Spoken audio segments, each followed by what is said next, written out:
একদিন একটা হঠাৎ করে 999 ফোন আসে রাত্র 10টার দিকে। ফোন দিল যে ভাই গাড়ি নিয়ে আসেন। তো আমি নিজেই গেছি ড্রাইভ করে, সাথে আমার একটা হেল্পার ছিল। ওই জায়গায় যাওয়ার পরে বাসায় যেয়ে দেখলাম যে উনি স্ট্রোক করে মারা গেছে। তো ওই বাড়িওয়ালারা ওনারা বললো যে ভাই ওনার তো কেউই নাই, আমরা টাকা পয়সা ফেক না, আপনারা নিয়ে যান, ওনার সাথে কোনো লোক নেই। আমি বলছিলাম যে ভাই আপনারা যদি সবাই মিলে গোসল করিয়ে দিত। তো দেশ থেকে ওনার ছেলেরা ফোন দিছে যে বাবার গোসল আমরা দেশে নিয়ে করাবো। তো যাই হোক আমরা গোসলের বলা দেখা গেছে যেমন আমরা গোসল ছাড়া লাশটা নিলে গাড়ি বার হয়ে যায়, বা যে নিয়ে যায় তার মাথা ব্যথা করে, গাড়ি বন্ধ হয়ে যায়, রাস্তায় আরো সমস্যা দিতে পারে। এটা গোসল ছাড়া মানে পবিত্র, আমরা ধর্মীয় লাশগুলা পবিত্র ভাবে নিলে কোনো সমস্যা নেই।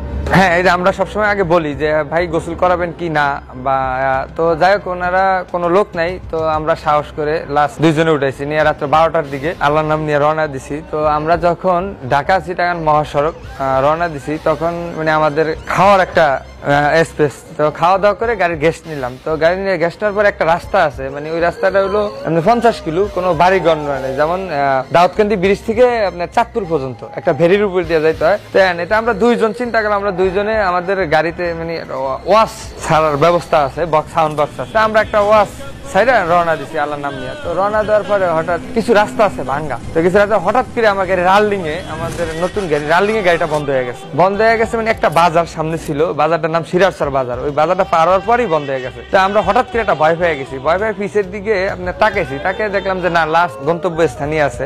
স্থানের পরে তারপরে আমরা নামছি, মানে আমাদের স্মোকিং করার অভ্যাস আছে, একটা সিগারেট খেয়েছি। খাওয়ার পরে আবার 5 মিনিট পরে গাড়ি স্টার্ট দিছি। স্টার্ট দেওয়ার পরে মনে করেন 10 কিলো গেছি। তো 10 কিলো গেছি, আমাদের চোখে একটা ঘুম ভাব ছিল। ঘুম ছাড়ার পরে একটা ভিড় ছিল, ওই ভিড়টা মেরে দিছি। তো ভিড়টা মারার পরে আপনার লাস্টটা হঠাৎ করে মানে ওই যে ভিড় মারার সাথে আমরা মানে খেয়াল করিনি, মানে ওই ভিড়ের সাথে লাস্টটা মানে আমাদের পিছনের সিটে চলে আইছে, মানে আমাদের পিছনে স্টেশন থেকে আমাদের পিছনে। তো পিছনের সিটে চলে আইছে, আমরা কিন্তু এটা বুঝতে পারিনি। ওই যে ভিড় মারছি, চোখে একটু ঘুম ছিল। তা আমরা আরো 2 কিলো যাই। তা আমার হেল্পার বলতেছে ভাই আমরা একটা চা খেয়ালে।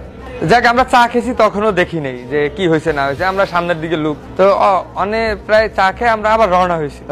আমাদের সাথে কেউ নেই, আমরা দুইজন। তো তারপর রওনা হওয়ার শেষে আপনার 2 কিলো যাওয়ার পরে যে আমার মানে দৃষ্টি আকর্ষণ করছি যে আমি আমার পিছনের রুম লাইটটা জ্বালাবো, যে কি পরিস্থিতি ওটা দেখবো। তো আমি হঠাৎ করে পিছনের মানে সরাসরি স্টেশনের দিকে, মানে আমার যে খাটটা ওটার দিকে লুক দেখছি, আমি লাস্ট নাই মানে আমার মানে হঠাৎ করে আমার শরীরের মানে গাম মানে অস্থিরতাটা আমি নগদ গাড়ি দাঁড় করাইছি যে হঠাৎ লাস্ট কোথায় গেল। তো আমি দাঁড়াইছি, মানে রাস্তার সাইডে একটা রিক্সা যাই, উনি জিজ্ঞাসা করতেছে ভাই কি হয়েছে, যে বললাম যে ভাই কিছু না, গাড়ির প্রবলেম হয়েছে আমরা দেখতেছি। তো উনি কয়েছে ভাই আমরা দাঁড়াইছি আপনি দেখেন। আমি গাড়ির গেট খুলে দেখলাম যে আমার লাস্ট মানে আমার পিছনের সিটে মানে লম্বা পড়ে গেছে। আচ্ছা পড়ে গেছে। তারপর বললাম যে রিক্সাওয়ালা যে ভাই আমার একটু হেল্প করেন, আমরা দুইজন লোক, আমাদের সাথে লোক নেই, লাস্টটা তো পড়ে গেছে, তো লাস্টটা উঠে।